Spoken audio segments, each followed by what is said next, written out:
Hello, how is everyone today? Right, today we're going to be talking about hosted services in an ASP.NET Core application. So we've already built up a Visual Studio project already. I'm going to talk you through that in a sec, but basically hosted services, if you're not familiar with it, you can basically run background services. Now you can run this in an ASP.NET Core application, or you can also have your standalone worker process solution in Visual Studio. I'd recommend that you do a standalone one if that's all you're doing, if you're running services that are not reliant on the web application. But our worker service is going to be reliant, because what we're going to do is we've basically mocked up a sample blog. We've just got some articles in there, and what we want to do is we want to put one of those most viewed widgets on the site, but we don't want it crawling all the time. We don't want it building up the query every time we run it, because if we've got a lot of traffic on our website, then it's going to be exhausting on resources for the database. So that's the whole point of this. So in front, as you can see on the screen, so we've got an ASP.NET Core API here. We've got a controller on there. I'm going to talk you through the data class library first. Now we've set up a DB context in there, and we've set up two tables. We've got our article table here. It's got things like the title and content, and it inherits this base class. And this just stores things like the ID, created, etc. The other entity we've got is article hit, and this will basically add a new record every time we get a hit. So we're going to set up an API. Well, we've already set up an API endpoint for this to test it, and basically it's going to use this table to get a query of the most popular articles in the last 60 seconds. So we've done that. So I'm just going to quickly show you what we've got in article at the moment in our database. So this is all hooked up in a SQL Server database. So we've got all our articles here, and these are taking all the articles from my roundthecode.com blog. So we've got ID, title, and content on there.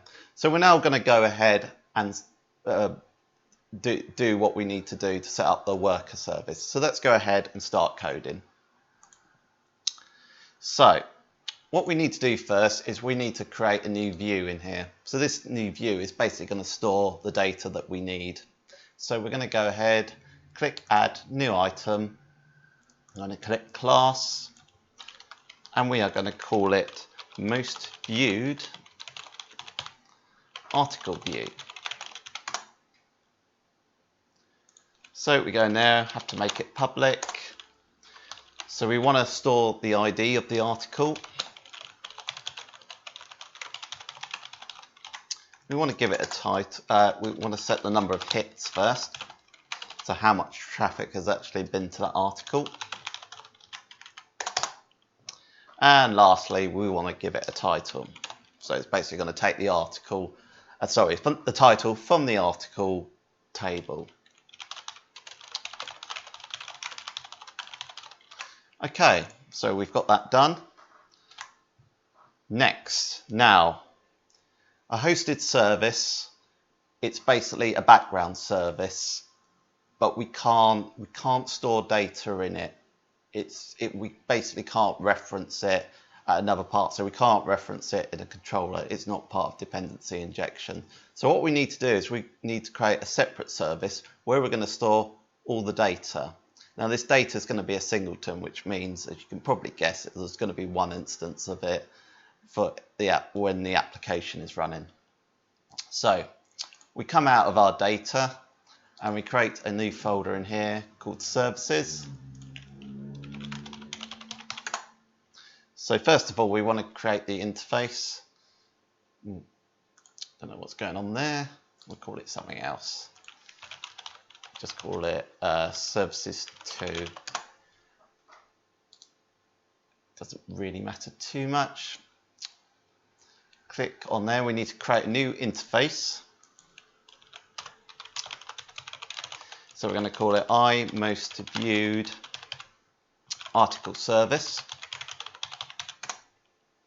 So there's our interface there. We need to make it public.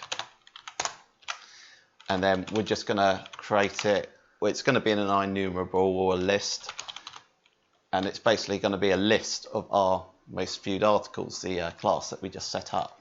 So we're going to call that most viewed articles. There we go. Okay, so now we just need to set up the actual service for that. So we'll go ahead and do that.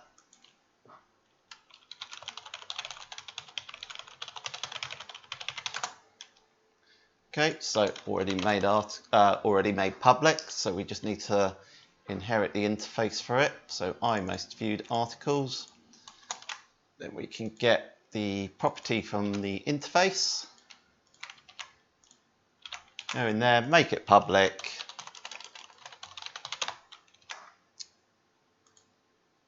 Make sure we call any references that we need, any assemblies. Okay. So the next job is to actually now create the hosted service. So this is going to be the background service. So we're going to go in here and we're going to create a new class and we're going to call it most viewed article hosted service. Okay, so we need to inherit the background service, and I'll explain a bit more about that, but basically it uses .NET Core's background service, so hosting services, so we can basically execute a particular task in the background. Hope that made sense. I'm sure it'll become a bit more apparent once we get into doing it. So we need to include a couple of things through dependency injection, a couple of classes and interfaces. So we need to provide the service provider. We basically need to set up a new scope in dependency injection for a background service. We also need to inject the most viewed article service, because when we get all the data, we need to store it in a service, and we're going to store it in the most viewed article service, the service we just created. So let's go ahead and do that. So we need to create a constructor now, and we just basically need to pass these in through dependency injection as parameters and then set the variables within them. So we're going to do a not null check, and we've got service provider, so let's copy and paste that and make it a bit quicker. And we'll take the underscore off. Once again, we need to do the same for the most viewed article service.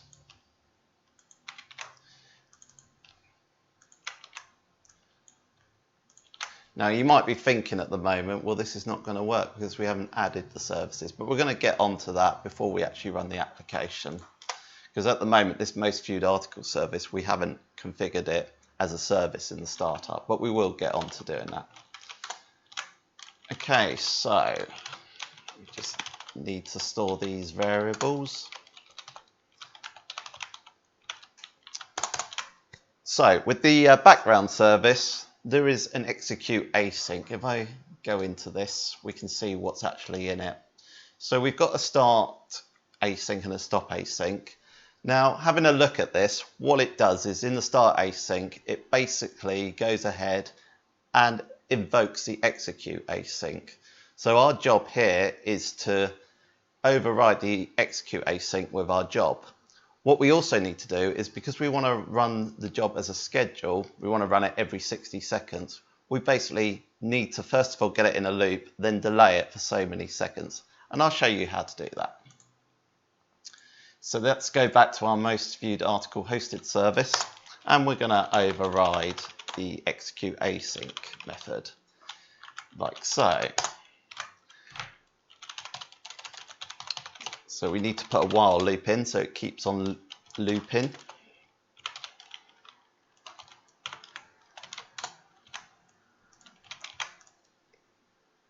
So we've basically passed in the service provider.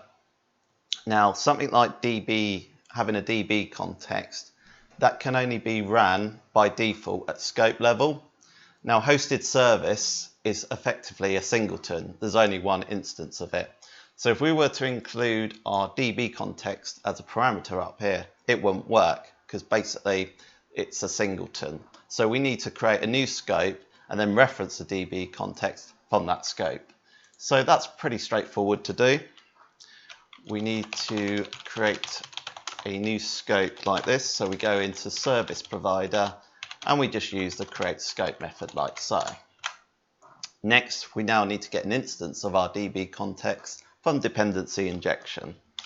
So we're going to go ahead and do that. So we're going to say var hosted services DB context, and we're going to make sure we declare the type for it, like so. Import the assembly as we need to. So we're going to go for service provider and we're going to get the required service, which is going to be a type of the actual DB context.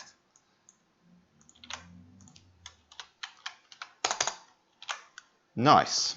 So we're going to set another variable here, and this is basically going to be when we want to get all the data, what traffic we want to within a certain time frame. So we're going to go for 1 minute on here, or 60 seconds. Same thing, isn't it?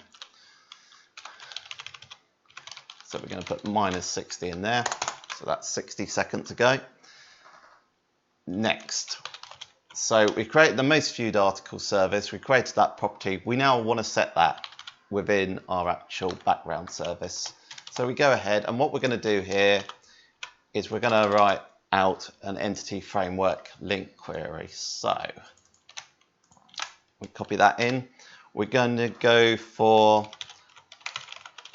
we're going to query the article hit table. And what we need to do now is we need to do a join. Now, normally you could just do an include, but what we're going to be doing is we're going to be using a group by, and it tends to lose the reference to any includes that you've got. So if we were to include the article, we would lose that actual reference. And if you remember in our view that we created, we want to get the article title as well. So it's very important that we get the article title for it.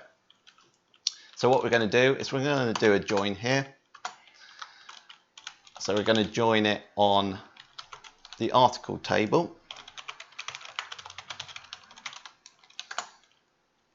like so. And now we need to declare the properties as to how they join. So we've got article hit. So we're going to be using the article ID for that. And that's going to be joining onto the article.id. Like so. And then what we're going to do is we're just going to basically pass them back in the join. So we're going to create a new instance. We don't need a type for it. We're going to call it article hit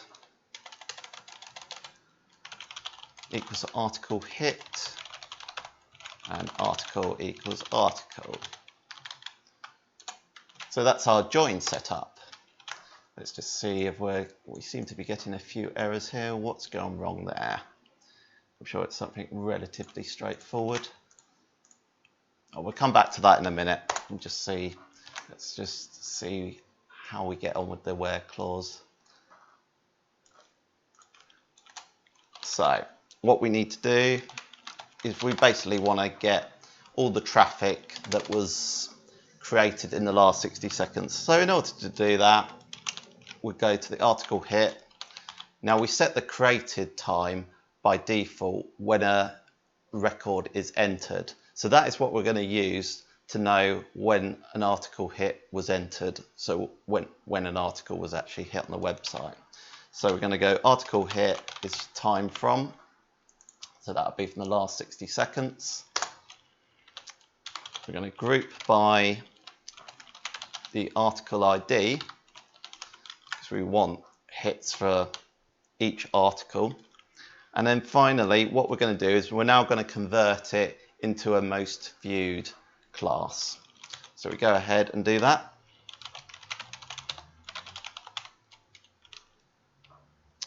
So we're going to pass in the article ID, which is the key that we're grouping by.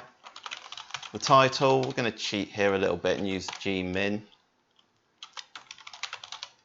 And we're going to pass in the title. And hits, we're going to basically get a count for it. So we go g.count. And we're just going to convert it. Well, we need to order it by the number of hits that each article has. So the one with the most number of hits will be at the top, and then it will go down in descending order. Convert it to a list, like so. And there we go. We've got our query there. So every time this background task is going to run, it's going to update the most viewed articles in the most viewed article service. Last, what we need to do is we want to basically run this every minute. So what we need to do with that is we need to just do a task delay. We can create a new time span in here and set it for 1 minute, like so. So we just need to make this async as well, otherwise it's not going to work for us.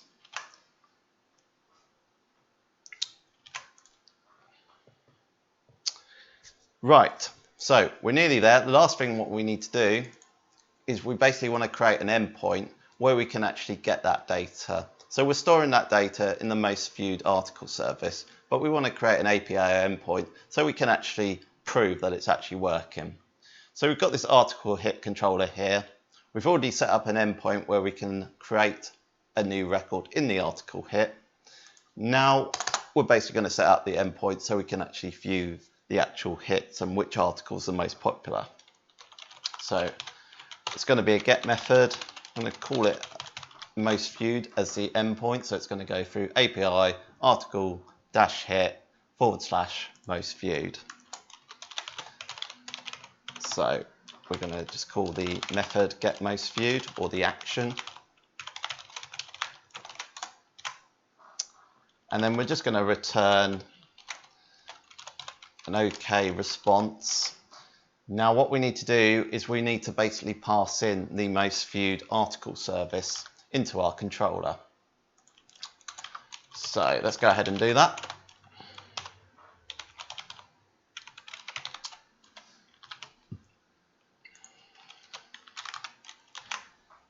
So we set the property up there. Now we just need to pass it in as a parameter into our constructor. Take away the underscore, ensure that it's not null. And then declare the property up there with what's coming through from dependency injection.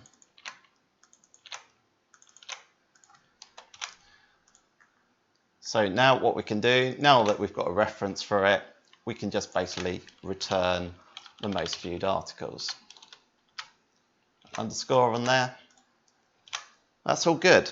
So last thing we need to do is we've set up these two services. We've set up the singleton service and we set up the hosted service, but we haven't configured it in our ASP.NET Core API yet. What we need to do is we need to go into the startup. So go into services, we're going to add the singleton first. So it's an most viewed article service and most viewed service, like so. Now to set up a hosted service, we just use the add hosted service in the services collection, the iService collection. So it's pretty straightforward. Add hosted service, it passes in a generic type, and that generic type is of course going to be the hosted service that we just set up.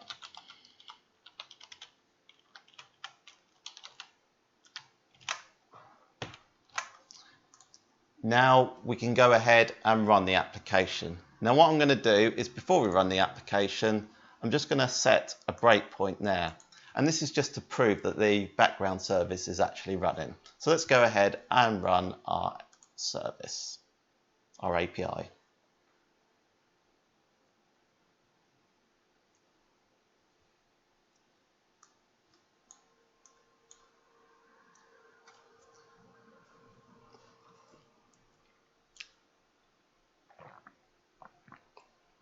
So you can see we've got the breakpoint there.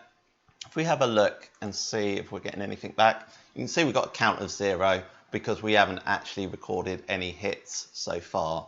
We're going to do that using Postman. We're going to test out the endpoints. So that's working on localhost 3510. So let's go ahead and open up Postman. So we've got a number of articles. We're going to basically add some hits to them. So let's do a couple for number 16. Let's just check we're getting a 200 response. Let's see if I can move that up a bit. Yes. So yeah, we're getting a 200 response there. So let's do a couple for that. Let's do one for ID of 32. Let's do another one for 868. And let's do one more for 1001. Now, if we run the most viewed endpoint, at the moment we're not getting any data because the background service hasn't run since we were creating those hits. In a minute, the breakpoint will come in and it will tell us that we've run the service again. So hopefully this endpoint should actually return some data. So as you can see there, it's just rerun the background application. So let's continue with that. So hopefully now we get some data. So you can see there, we've got a bit of data there. As you can see, article 32, an efficient way of handling multiple actions through one route, is the article that has the most traffic, and so on. Now let's just go ahead and create a couple more hits and see if that actually updates. So we've added a couple to ID of 830. Let's go back to our most viewed and let's see if 830 appears on there. No, it doesn't. And the reason being is because we haven't updated it since we recorded those hits. The background service hasn't updated. In a sec, when it goes to re-update, you'll actually see that 830 will appear on this list. Now it's only getting the results for the last 60 seconds, so in theory, all the other articles should not be on there. So once it comes back up, we should see if that's going to work or not. So here we go. It's rerun the service again. Let's continue it. And as you can see, it's rerun the service and now we've got basically just that one article because that's the only article that's been hit in the last 60 seconds. Okay, so that's all I've got for you today. If you've got any sort of questions, please leave a comment or go to roundthecode.com, click on the contact form. And for more .NET articles, visit roundthecode.com, subscribe to my YouTube channel at roundthecode.com/YouTube, and follow me on Twitter, it's @roundthecode. And thanks very much for watching, take care, and I'll see you soon. Goodbye.